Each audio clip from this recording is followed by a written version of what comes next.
Hello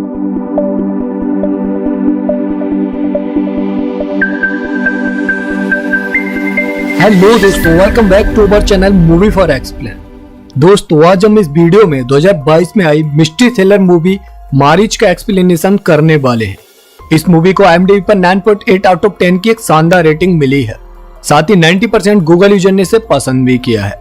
movie में lead role में तुषार कपूर, नसरुद्दीन शाह और राहुल देव देखने को मिलने वाले हैं।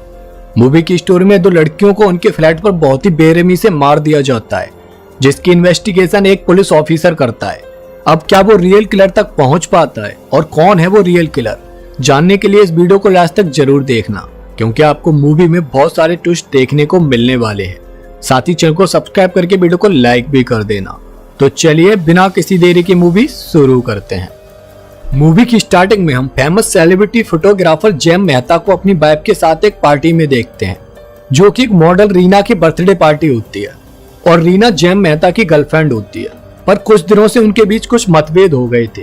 तभी वहां पर रीना आ जाती है और जैम मेहता को उसकी वाइफ के सामने ही किस करने लगती है और ये देखकर जैम मेहता की वाइफ को बहुत गुस्सा आता है। और जब वो उससे कुछ भी कहने की कोशिश करती है तो रीना उसे ह्यूमिलिएट करके वहां से चली जाती है। और उसके कुछ दिन बाद रीना और उसकी एक फ्रेंड पूजा का उसके फ्लैट पर ही मर्डर हो जाता है। पूजा रीना के ही फ्लैट में रहती थी और किसी ने उनका बेरहमी से गला काटकर मर्डर कर दिया था। और इस केस की इन्वेस्टिगेशन पुलिस ऑफिसर राजीव कर रहे होते हैं, इसीलिए वो मेहता की वाइफ से मिलने उसके घर जाते हैं। उस टाइम मेहता दुबई में एक फोटो शूट के लिए गया हुआ था। वहां पर राजीव को रीना और मेहता की वाइफ के बीच के मनमुटाव के बारे में पता चलता है, इसीलिए उसका शक मेहता की वाइफ पर जाता है। पर उससे राजीव को कोई भी ज्यादा जानकारी नहीं मिल पाती है, बल्कि वो तो राजीव के साथ फ्लर्ट करने लगती है और अपना तन मन धन सब राजीव को अर्पण करने के लिए रेडी होती है। अब इसी बीच पुलिस सिरजू नाम के एक आदमी को भी ढूंढ रही होती है, क्योंकि वो रीना को डेली नारियल पानी देने जाता था और रीना के मर्डर के बाद से वो मिसिंग था।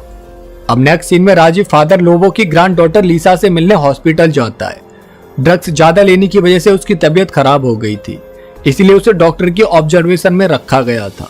अब क्योंकि लीसा रीना और पूजा की फ्रेंड थी, इसलिए वो भी राजीव के शक के दायरे में थी। उससे पूछताछ करने पर राजीव को पता चलता है कि एक बार लीसा के साथ रीना एक पार्टी में गई हुई थी, जहां पर लीसा एक जैमी नाम के ड्रग डीलर से हर बार न्यू ड्रग्स लिया करती थी, क्योंकि उसे ड्रग्स लेने की बहुत बुरी लत लग चुकी थी।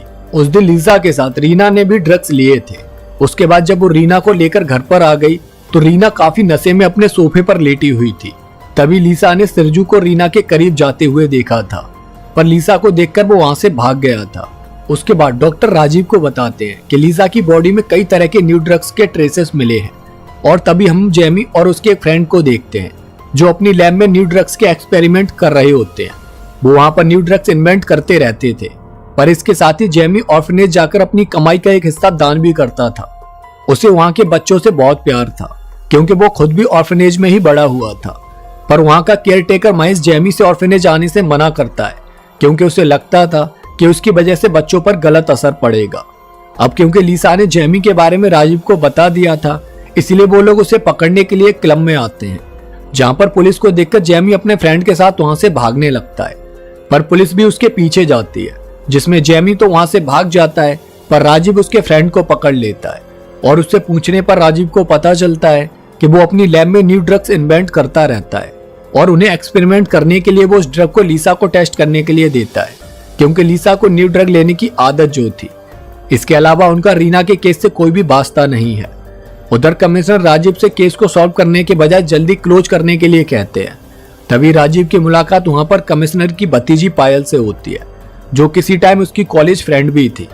वहां पर पायल राजीव को कांग्रेट्स करती है, क्योंकि वो जल्दी ही फादर बनने वाला था। उसकी वाइफ सुष्मिता प्रेग्नेंट थी। उसके बाद ड्रिंक करने के बाद राजीव अपने घर आता है, जहां पर वो सुष्मिता के साथ रोमांस करने की कोशिश करता है, पर सुष्मिता उसे ऐसा करने से रोकती है और उसी हाथापाई में उसका आईपैड टूट जाता है। और फिर नेक्स्ट डे पुलिस को सिरजू मिल जाता है, इसीलिए राजीव सिरजू से आकर पूछताछ करता है, जहां पर वो बताता है कि जब वो उस दिन रीना को नारियल पानी देने गया था, तब रीना सोफे पर लेटी हुई बहुत सेक्सी मूवमेंट कर रही थी। यह देखकर 1 मिनट को तो उसका मन भी डोल गया था, पर वो डर की वजह से वहां से जाने लगा। तभी रीना ने उसे अपने पास बुलाया और वो वहां पर रीना को किस करने वाला ही था कि तभी वहां पर लीसा आ गई और वो लीसा को देखकर वहां से भाग गया। पर इस कन्फेशन से राजीव पूरी तरह से सेटिस्फाई नहीं था, इसीलिए वो सिरजू से कन्फेस करने के लिए उसे और ज्यादा मारने के लिए कहता है। वहां से निकलते टाइम राजीव के पास सुष्मिता की कॉल आती है और वो उसका आईपैड सही करने के लिए कहती है क्योंकि उसे कोई काम करना था। इसलिए राजीव पुलिस स्टेशन कॉल करता है और कांस्टेबल से रीना के घर से जो लैपटॉप मिला था वो उसे उसके घर भिजवाने के लिए कहता है। और उधर कमिश्नर राजीव से कहते हैं कि वो सिरजू को किलर बताकर इस केस को क्लोज कर दे। हालांकि राजीव को सही नहीं लग रहा था क्योंकि उसे पता था कि सिरजू ने मर्डर नहीं किया है, पर फेम के लालच में आकर उसने मीडिया को बताया कि सिरजू रीना को पसंद करता था और जब रीना ने उसका प्रपोजल एक्सेप्ट नहीं किया तो उसने रीना को मार दिया और ये पूजा ने देख लिया था, इसीलिए उसने पूजा को भी मार दिया। और इस तरह से वो सिरजू को जेल में डालकर इस केस को क्लोज कर देता है, जिसके लिए राजीव के पास सिरजू की माँ और बहन भी आती हैं और वो कहती हैं कि उनका सिरजू किसी का भी मर्डर नहीं कर सकता है, पर राजीव उनकी बात सुने बिना ही वहां से चला जाता है। इस सक्सेस की वजह से कमिश्नर राजीव के नाम की पार्टी रखते हैं जहां पर राजीव और पायल एक दूसरे के काफी करीब आ जाते हैं। और उधर सुष्मिता के घर में कोई एक नकाबपोश आदमी आ जाता है जो सुष्मिता को मारने की कोशिश करता है, पर सुष्मिता उससे बचने के लिए एक अलमारी में छुप जाती है और राजीव को कॉल करने लगती है। पर राजीव उस टाइम पायल के प्यार के समंदर में डुबकियां लगा रहा होता है, इसीलिए वो उसकी कॉल पिक नहीं करता है। और उधर नकाबपोश पर्सन की वजह से सुष्मिता सीढ़ियों से नीचे गिरकर बेहोश हो जाती है और उसे हॉस्पिटल में एडमिट किया जाता है, जहां पर राजीव को डॉक्टर से पता चलता है कि सुष्मिता का मिसकैरेज हो गया है और उसे कब तक होश आएगा कुछ कह नहीं सकते। तभी राजीव के पास फादर लोबो आते हैं जो उसे हिम्मत से काम लेने के लिए कहते हैं। साथ ही वो उसे चर्च में लेकर आते हैं जहां पर वो उसे अपने गलत किए गए कामों को कन्फेस करने के लिए कहते हैं ताकि उसके दिल पर जो बोझ है वो कम हो जाए, क्योंकि जो कुछ भी लास्ट नाइट हुआ था उसकी वजह से राजीव बहुत गिल्टी महसूस कर रहा था। उसने एक तो सिरजू को निर्दोष होते हुए भी सजा दिलवा दी थी और दूसरा उसने अपनी वाइफ को चीट करके पायल के साथ रासलीला की थी। इन दोनों बातों की वजह से ही वो अब बहुत परेशान था। अब नेक्स्ट डे राजीव को एविडेंस बैग से एक चश्मा मिलता है जो कि मेहता का होता है, इसीलिए राजीव मेहता से पूछताछ करने के लिए दुबई पहुंच जाता है, जहां पर उस चश्मे को देखकर मेहता बताता है कि जिस रात रीना का मर्डर हुआ था उस शाम वो रीना के पास गया था। वो रीना से माफी मांगने वहां पर गया था। साथ ही उसे दुबई शूट के लिए एक लड़की की जरूरत थी, तो उसने वहां पर रीना की कुछ फोटोज भी निकाली थी अपने क्लाइंट को दिखाने के लिए। और वहीं पर उसे एक लड़की मीरा दिखाई दी थी जो कि ऑर्फनेज से थी और पूजा के साथ अक्सर वो उनके फ्लैट पर आती रहती थी। और वो चश्मा मेहता ने मीरा को गिफ्ट कर दिया था क्योंकि उसे वो चश्मा पसंद आ गया था। अब रात को राजीव मेहता को फोन करता है और उसे उस लड़की मीरा की फोटो भेजने के लिए कहता है। तब मेहता कहता है कि वो फोटो उसकी हार्ड ड्राइव में मुंबई में है, वो कल मुंबई आकर वो हार्ड ड्राइव लेकर उनके पास आ जाएगा। दूसरी तरफ हम एक पर्सन एंथनी को देख पाते हैं जिसके साथ पास्ट में कुछ ट्रेजेडी हुई थी और उसे पुलिस ने पकड़ लिया था। उसके बाद एंथनी हॉस्पिटल आकर सुष्मिता के रूम के बाहर खड़ा हो जाता है और जब नर्स उससे कुछ पूछती है तो वो वहां से चला जाता है। अब डॉक्टर राजीव को बताते हैं कि सुष्मिता अब खतरे से बाहर है और उसे कभी भी होश आ सकता है। तभी हॉस्पिटल में फायर अलार्म बजने लगता है, इसीलिए सारे लोग उसे देखने जाते हैं और उसी बीच एक नकाबपोश आदमी सुष्मिता को मारने की कोशिश करता है, पर तभी वहां पर नर्स आ जाती है और वो नर्स को देखकर खिड़की से कूदकर वहां से भाग जाता है। और जैसे ही वहां पर राजीव आता है तो वो नर्स बताती है कि उस किलर ने एक हैट पहना हुआ था। और तब राजीव खिड़की से बाहर देखता है तो उसे एंथनी हैट पहनकर जाता हुआ दिखाई देता है। राजीव उसे पकड़ने के लिए उसके पीछे भी जाता है पर वो वहां से गायब हो जाता है। और तभी राजीव के पास मेहता की कॉल आती है कि वो हार्ड ड्राइव लेकर हॉस्पिटल ही आ रहा है, पर इसी बीच मेहता को वो नकाबपोश आदमी किडनैप करके मार देता है। दूसरी तरफ जेमी रात को छुपके से ऑर्फनेज में एंटर करके मीरा के एडॉप्शन की डिटेल्स निकाल लेता है, क्योंकि महेश ने उसे बताया था कि मीरा को एक फैमिली ने अडॉप्ट कर लिया है। और जब जेमी मीरा के एडॉप्शन वाले एड्रेस पर जाता है तो उसे वहां पर पता चलता है कि ये घर तो लास्ट 6 मंथ से बंद है, इसीलिए अब जेमी को महेश पर कुछ शक होता है। उधर फादर लोबो राजीव को फिर से चर्च में लेकर आते हैं और उसे अपना गुनाह कन्फेस करने के लिए कहते हैं। तब राजीव फादर के सामने सब कुछ कन्फेस कर लेता है और फादर उसे हिम्मत से काम लेने के लिए कहते हैं। उधर जेमी महेश का पीछा करते हुए एक फैक्ट्री में पहुंच जाता है जहां पर उसे एक कंटेनर में बहुत सारे बच्चे कैद मिलते हैं जिसमें मीरा भी होती है। वो मीरा से कुछ भी पूछ पाता कि उससे पहले ही कोई उसके सर पर वार करके उसे मार देता है और उसी ने ही मेहता को भी मार दिया होता है।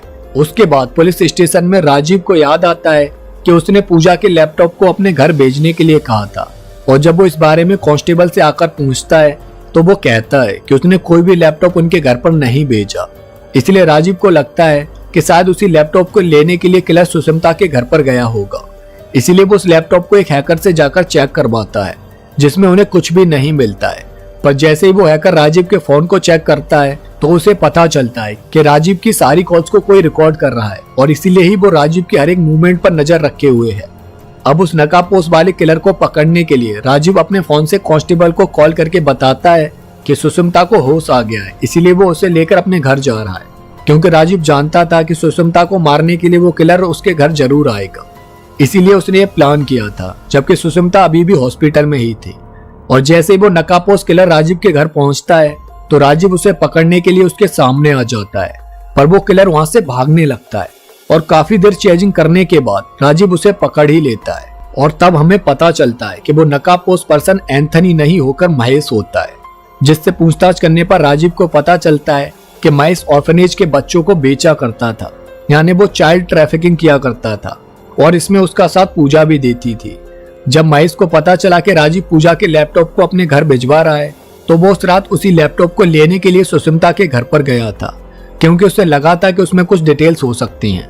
पर वहां पर सुष्मिता ने महेश का चेहरा देख लिया था और इसीलिए ही वो सुष्मिता को मारना चाहता था। उस दिन हॉस्पिटल में भी उसी ने सुष्मिता पर अटैक किया था और जेमी और मेहता को भी महेश ने ही मारा था, क्योंकि उन्हें महेश के बारे में सब कुछ पता चल गया था।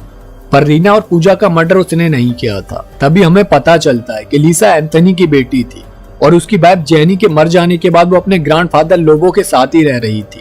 पर अब वो हॉस्पिटल से फादर लोबो के साथ जाना नहीं चाहती थी, पर राजीव के समझाने पर वो उनके साथ चली जाती है। और उसके बाद राजीव मीरा से मिलने आता है, जहाँ पर मीरा उसे बताती है कि उस रात वो रीना और पूजा के साथ उसके फ्लैट पर हाइड एंड सीक खेल रही थी। तभी वहां पर एक आदमी आया और उसने रीना और पूजा को मार दिया और मीरा ने छुपकर उसका फेस देख लिया था। तभी उसी बीच नर्स को एक फोटो मिलता है जिसमें एंथनी, फादर लोबो, जेनी और लीसा एक साथ होते हैं। वो उस फोटो को लेकर राजीव के पास आती है और उसे एंथनी की तरफ इशारा करके बताती है कि यही आदमी उस दिन सुष्मिता के रूम के बाहर उसे देख रहा था। और जब उस फोटो को मीरा देखती है तो वो कहती है कि इसी आदमी ने रीना और पूजा का मर्डर किया है। अब राजीव को लगता है कि एंथनी लीसा को मारने उसके घर जरूर जाएगा, इसीलिए वो फादर लोबो के घर पर आता है, जहाँ पर फादर लोबो कहते हैं कि लीसा अपने रूम में आराम से सो रही है। और तब वो राजीव को एंथनी की कहानी बताते हैं कि एंथनी ड्रग्स के नशे में रहता था, इसीलिए उनकी बेटी जेनी उसे छोड़कर लीसा को लेकर उनके पास आ गई थी। पर एक दिन एंथनी लीसा को लेने जेनी के पास आया था और जब जेनी ने उसे रोकने की कोशिश की थी तो एक्सीडेंटली धक्का लगने से जेनी की मौत हो गई थी और उसी की वजह से पुलिस एंथनी को पकड़ कर ले गई थी। तब लीसा उन्हें बचाने के लिए बहुत रोई थी और उसी वजह से वो फादर लोबो से नफरत करने लगी थी। और जब वो 16 साल की हुई तो वो घर छोड़कर चली गई थी और एंथनी की तरह ही नशे में पड़ गई थी। इससे फादर लोबो को बहुत बुरा लगा था और उन्होंने अपनी बेटी जेनी से मरने से पहले वादा किया था कि वो एंथनी की परछाई तक लीसा पर नहीं पड़ने देंगे। और इसीलिए ही उन्होंने लीसा समझकर उस रात रीना का मर्डर कर दिया था, क्योंकि उस रात फोटोशूट की वजह से रीना ने लीसा का गेटअप लिया हुआ था। और जब उन्हें मर्डर करते हुए पूजा ने देख लिया था तो उन्होंने उसे भी मार दिया। उस दिन हॉस्पिटल में मीरा ने फादर लोबो को ही किलर बताया था, पर राजीव को लगा था कि वो एंथनी को किलर बता रही है। फादर लोबो एंथनी को उसकी बेटी से दूर करके उसे सजा देना चाहते थे और इसीलिए ही उन्होंने लीसा को भी अब मार दिया था। यह सब जानने के बाद राजीव फादर लोबो को अरेस्ट कर लेता है और एंथनी को छोड़ देता है और इसी के साथ इस मूवी की भी एंडिंग हो जाती है। तो दोस्तों, आपको ये मूवी कैसी लगी कमेंट करके जरूर बताना। साथ ही चैनल को सब्सक्राइब करके वीडियो को लाइक भी कर देना। तो इसी के साथ मिलते हैं नेक्स्ट वीडियो में एक और सस्पेंस थ्रिलर मूवी के साथ। तब तक के लिए जय हिंद।